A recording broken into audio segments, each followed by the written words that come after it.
Hey Diane, do you have a minute to talk about the SVI program? Yeah, Jamie, come on in. Come and have a seat. Thank you. So I'm thinking about registering for an SVI program. I'm just not sure if it's right for me. Well, the SVI program actually is made for all kinds of learners. So the SVI can be for somebody like you, who I know you already have a diploma, but it can also be for a student who comes to us and has quit school somewhere along the way. It can be for somebody who's been on the workforce for a long time or somebody who hasn't been on the workforce at all. We also have the SVI that can cater to people who are coming onto the job market and want to get there as soon as possible, but have taken a long break. And that could be because of personal reasons, it can be because of health reasons, and it even can be because they've been incarcerated for a crime or something. So the SVI really is one of these great programs that can be available and made available to any kind of student. Can you tell me a bit more about the program and how long it is and how everything works? Sure. So like I said a while ago, is that the SVI program is really one of those programs that's very versatile, and that it caters to the needs of a learner. So essentially, we would start with the idea of you coming in, and we would do an assessment of employability with you, which is really just us getting to know each other. Mm-hmm. All right. So I get to know you and you get to trust me. Right. So that we're able then to sort of explore a little bit more your areas of interest, what some of the factors might be that will play on the development of the plan that you're going to put together, your learning plan, your training plan. Things like your commitments at home, right?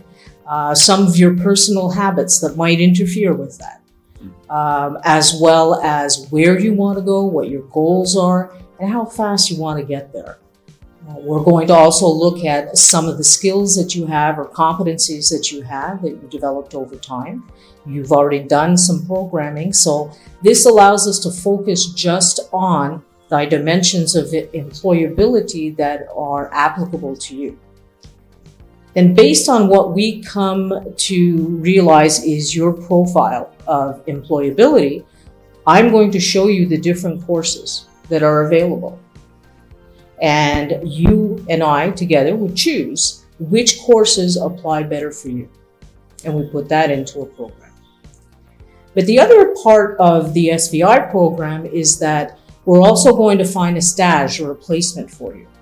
Because at least 50% of the time that you're going to spend in this program will be on the job, so that you can learn the techniques and the methods of the job you want to undertake.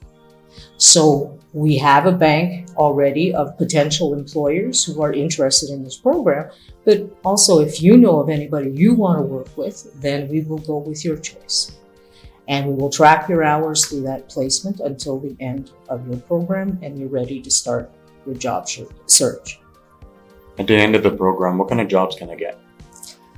Well, that depends on your choices in terms of the training that you're going to undertake and which of the stages and placements you will do. You can do, there's a difference between a skilled job or a trade, like when you did your DEP in electricity. But there are also what we call semi-skilled jobs. And semi-skilled training gets you ready to become an assistant, to say like the assistant to an electrician. And then you have the non-skilled jobs. And often we find a lot of those jobs in the community, and it's based on the economy of the community itself. So the type of businesses that we have. So it could be things like casino work. It can be things like working in a garage or working in a store. It could be in arts and crafts and trades. So depending on what area you're interested in and what area or what kinds of jobs are available in the local community, that will determine the kinds of jobs that you might want to be looking at and to make choices from. But then also if you're open to traveling a little further, well, then we can look at the outside area of the community and to see what kinds of jobs are available there. And then some students really want to travel far and away, right? To get away from the family, get away from the community for a while. And so we can look at some of these jobs that are available across the country or even in the US. What about the stage? How long does it last and does it pay? Good question. So the stage will depend on the contract that we devise with the employer, your potential employer for the stage.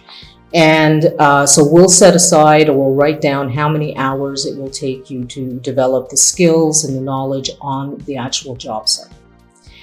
Now, if you're going for a semi-skilled trade, right, we have a minimum of 350 hours that need to be done on the stage.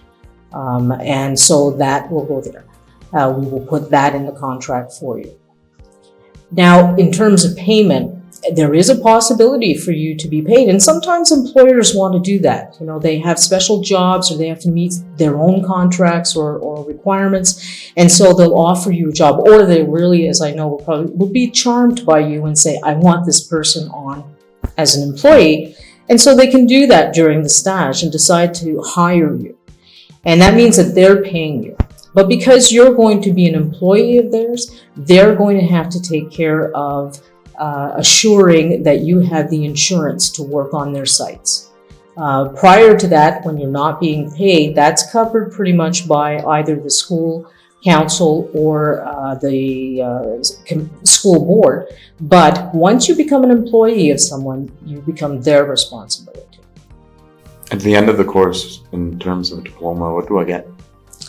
Well, it depends again on which one you choose. So if you're doing a semi-skill, you can say, I want to have a diploma or certificate in semi-skill occupation from the Ministry of Education. And if you answer all of the requirements that are needed for that, the school then will put, or the center will put in all of the documentation and you'll receive your certificate. But there's also the possibility of having local certification, and it's just as important. Because with a local certification, what it does is that it tells the employers in the community that you've undergone this specific number of hours of training in these areas. And they can also communicate with us to make sure that you have the right training to undertake that job. And because we also have developed partnerships with them, the relationship that we have with them allows them to know exactly what you've done and to know you as an employee ahead of time. So the certification would then list what your requirements or what your skills are, how many hours you did in all of these different areas, and would serve you just as well. In terms for the course, how many hours is it a week? How many hours is it a day? How long is it? Well, again, this is going to be up to you to decide, and it has to do with your availability and your preferences. So let's say you are only available a certain part of the week because you have other commitments. You can come full time. You could decide to do group work or individualized work. You could also go full time. If your goal is to finish this program as fast as possible, then we would add those hours to your schedule to make sure that it fits your need. So it can be full time.